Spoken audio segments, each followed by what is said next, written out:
Hello everyone, welcome to engineer success. आज हमारे साथ दीपक बैठे हैं जो कि हमारे यहाँ इलेक्ट्रिकल के स्टूडेंट हैं और ये गवर्नमेंट पॉलिटेक्निक नैनीताल से पढ़े हैं और ये आज अपना एक्सपीरियंस शेयर करेंगे हमारे साथ इंजीनियर सक्सेस के साथ, कैसा इनका एक्सपीरियंस रहा है। तो दीपक, कुछ बताओ अपने बारे में। सर, मेरा नाम दीपक वाल्मीकि है और मैं गवर्नमेंट पॉलिटेक्निक नैनीताल से मैंने डिप्लोमा किया है इलेक्ट्रिकल इंजीनियरिंग में। और उसके बाद मैं यहाँ पर कोचिंग के लिए आ गया और मैंने काफ़ी कोचिंग्स में मतलब एक कोचिंग में से पहले मैंने कोचिंग करी। उसके बाद मुझे वहाँ पर मतलब जो फैकल्टीज़ थी उनका थोड़ा पढ़ाना, मतलब उन्होंने कई बार कोर्स को रिवाइज़ किया, बट वो था कि एक बार बस नोट्स बनते थे लेकिन समझ नहीं आता था कुछ ज़्यादा इतना।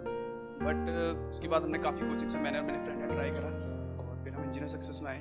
तो यहाँ की फैकल्टीज़ का मतलब मैंने पहले से ही काफ़ी अच्छा इफेक्ट पड़ा हम पर और हमने यहाँ ज्वाइन किया सर। और उसके बाद वो फैकल्टीज़ के साथ हमारा सिर्फ ऐसे 1-to-1 इंटरेक्शन इतना अच्छा था कि सिर्फ एक पढ़ाने से लेकर ही नहीं, उन्होंने आगे भी हमें काफ़ी चीज़ों में, जैसे कि एज अ लाइफ में और भी चीज़ों के बारे में जानकारी देते थे, क्योंकि ऐसा नहीं कि सिर्फ आप टॉपिक्स पे फोकस करो, उसके अलावा भी काफ़ी चीज़ें बताई जाती थी और उससे हमें काफ़ी और एक्सपीरियंस मिला। और जो हमारे प्रॉपर नोट्स थे, नोट्स के साथ हमें नॉलेज भी मिली। उसके बाद पहले हमें सिर्फ नोट्स के बारे में नॉलेज होती थी, उसके बाद हमें और प्रॉपर नॉलेज मिलती गई। और अभी जो मेरा ग्राफ में अगर उस टाइम से कंपैरिजन करूँ तो फिर थोड़ा इंक्रीज है, थोड़ा क्या काफ़ी इंक्रीज है। अगर हमने उस टाइम 10 या 20% हमें समझ आता होगा, तो अभी हम 60% के लेवल में अपने आप को मानता हूँ, क्योंकि कम से कम मैं इतना इस कोचिंग में आके मैं सर 2019 में यहाँ ज्वाइन किया था।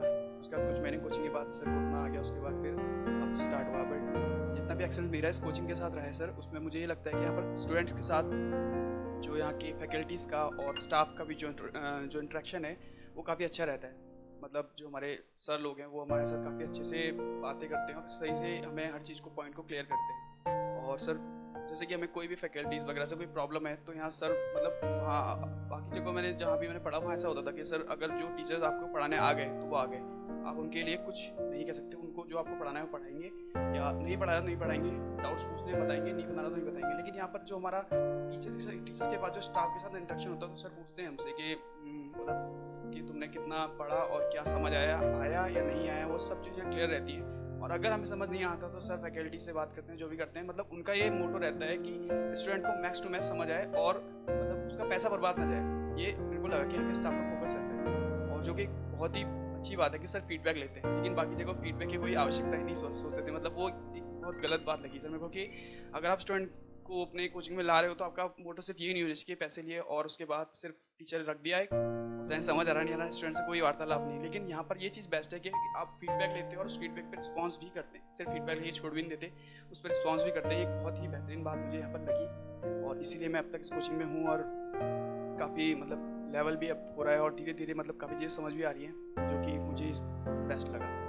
और बाकी सर फेलियर तो मतलब आते रहते हैं, काफ़ी एग्जाम दे चुके हैं हम लोग, बट बोलते हैं कि failure is a fuel of success. तो फिर फेलियर से तो कोई वो नहीं है, लेकिन कि यहाँ पर ये बात है कि जो भी चीज़ आपको बताई जाती है उसके बारे में फीडबैक लिया जाता है। ये एक बहुत इंपॉर्टेंट बात जो मुझे अपने पर्सनली लगी कि feedback system is more important. अगर आपको डेवलपमेंट चाहिए तो उसके लिए सर बहुत बेहतरीन चीज़ है, पर ये चीज़ मुझे लगी। अपना कॉलेज का कोई एक्सपीरियंस बताएंगे, मतलब कैसे आप गवर्नमेंट कॉलेज में थे, फिर क्यों आपको यहाँ ज्वाइन करना पड़ा, मतलब क्या चीज़ें ऐसे हुई, क्या फैकल्टीज़ का डिफरेंस है, कैसे कैसे कुछ शेयर करें हमारे साथ। सर जैसे कि मैं गवर्नमेंट कॉलेज की बात करूँ तो सर मैं किसी को क्रिटिसाइज़ नहीं करूँगा, बट गवर्नमेंट कॉलेज का सभी को पता है कि यही हालत है कि वहाँ सिर्फ एक आध फैकल्टीज़ रहती हैं। इंपॉर्टेंटली हमारे कॉलेज में हमारे सिर्फ एक एचओडी सर थे और एक मैम थी। बाकी हमें सिर्फ 1 या 2 सब्जेक्ट्स हमें पढ़ाए गए होंगे, उसके अलावा हमारे काफ़ी सब्जेक्ट्स मतलब हमें सिर्फ उनके नाम पता था, जैसे मेजरमेंट हो गया या फिर सर नेटवर्क हो गया, मशीन हो गया, इनके सिर्फ नाम पता था या सिर्फ ओवरव्यू पता था। लेकिन हमने जो उसके बाद हमें महसूस हुआ कि हमें इन सब्जेक्ट को पढ़ना है, क्योंकि सर एसएससी जेई जो हमारा मेन फोकस है, हम उसकी तैयारी के लिए आए थे और उसके बाद हमें पढ़ना है उस सब्जेक्ट को, तो हमको उनमें जाना पड़ेगा। बट जो हमने कॉलेज के एग्जाम दिए उसमें सिर्फ थ्योरी लिख दिया, सिर्फ रट के लिख दिया, वो होता था। और फैकल्टी तो सिर्फ 1-2 ही थी। वो सभी गवर्नमेंट कॉलेज में होता है एक्चुअल में तो। और बट यहाँ आने की ज़रूरत इसलिए पड़ी कि हमको उनको जानना था सब्जेक्ट, और बिना जाने सर कॉम्पिटेटिव एग्जाम्स को निकालना बहुत ही टफ है, बिल्कुल नामुमकिन ही है। तो उसके लिए हमें आने की ज़रूरत पड़ी और उसके बाद आके सर अगर मैं इस कोचिंग की बात करूँ तो मुझे लगा कि सच में जो हमारा डिसीजन था वो एक अच्छा डिसीजन था कि हम उस सब्जेक्ट की डेप्थ तक पहुँचें और उस सब्जेक्ट को जानें। उन सब को जानने के बाद हमें लगा कि हम किसी कॉम्पिटेटिव एग्जाम के लायक हैं। अगर हम अपना बेस अभी जब हम कॉलेज से निकलने के बाद अगर मैं अपने आप को कंपैरिजन करूँ तो उस टाइम किसी भी कॉम्पिटेटिव एग्जाम को निकालने का कोई भी ना इरादा हो सकता था, ना इतनी नॉलेज थी, क्योंकि कॉलेज में ना ही कभी पढ़ाया गया, ना ही हमने पढ़ने की ज़रूरत समझी, क्योंकि उस टाइम हमको भी नहीं पता था कि हमें किस लेवल पर पहुंचना है, क्योंकि हमने कभी ना कॉम्पिटेटिव एग्जाम दिए थे, ना कभी उनको हैंडल किया था, तो हमें पता भी नहीं था कि क्या पढ़ना है क्या नहीं पढ़ना है, ये भी नहीं पता था हमको। बट कोचिंग में आके हमारे सर लोगों के इंटरेक्शन के साथ हमें पता चला कि क्या पढ़ना है, सिर्फ पढ़ाना ही पढ़नी, क्या पढ़ना है वो भी इंपॉर्टेंट हमारे लिए, जो कि हमें सर लोग बताया, काफ़ी चीज़ें पता चली धीरे धीरे। सर एक्सपीरियंस के बाद ही सब कुछ पता चलता रहता है, ऐसा नहीं अगर आप आते ही 6 महीने कंटिन्यूस भी अगर मैं पढ़ाई कर लें तब भी आप किसी एग्जाम को क्रैक नहीं कर सकते, मुझे लगता है, क्योंकि एक्सपीरियंस के बाद कई चीज़ें मिस होती रहती हैं। अगर आप 6 महीने कंटिन्यूस भी कर दोगे, फिर आपको फिर से उस सब्जेक्ट कराया जाएगा तो बहुत सारी चीज़ें नहीं आ जाएंगी, फिर अगर तीसरी बार उस सब्जेक्ट को रिवाइज करेंगे तो कुछ चीज़ें नहीं आती रहेंगी, मतलब सब्जेक्ट का कोई था नहीं है इसकी, तो मतलब हर चीज़ हर बार कुछ कुछ चीज़ नहीं ऐड होती रहती है। और एक्सपीरियंस के बाद जो सब्जेक्ट बनता है हमारे माइंड में, वो एक प्रॉपर सब्जेक्ट होता है, जिसके बारे में हम किसी कॉम्पिटिटिव एग्जाम को करने से पहले हम मतलब जानना हमारे लिए बहुत ज़रूरी है। लेकिन अगर कॉलेज के एग्जाम की बात करें जो सिर्फ बुक से आते हैं, लेकिन अगर हम कॉम्पिटिटिव एग्जाम की बात करें तो वो बुक से नहीं आते, वो हमारी कॉन्सेप्ट और कॉन्सेप्ट से बिल्ड होने वाली नई नई चीज़ों के ऊपर आते हैं। मतलब हमें जो पढ़ाया सर ने वो एग्जाम में जरूरी नहीं, उस कॉन्सेप्ट से कितने नए क्वेश्चन बन सकते हैं वो हमारे लिए इंपॉर्टेंट है, जो कि मतलब यहाँ पर आगे पता चला। कोचिंग में हमें इतना पता चला, कॉलेजेस में हमारा इतना नजर पढ़ाई हुई है ना कुछ भी। जैसे डाउट सेशन लेते हैं यहाँ पे, तो आप जितने भी डाउट्स लेके आते हैं वो प्रॉपरली क्लियर होते हैं यहाँ पे? फैकल्टी कोऑपरेट करती है उस टाइम पे? ज़रा इसके बारे में बताइए हम।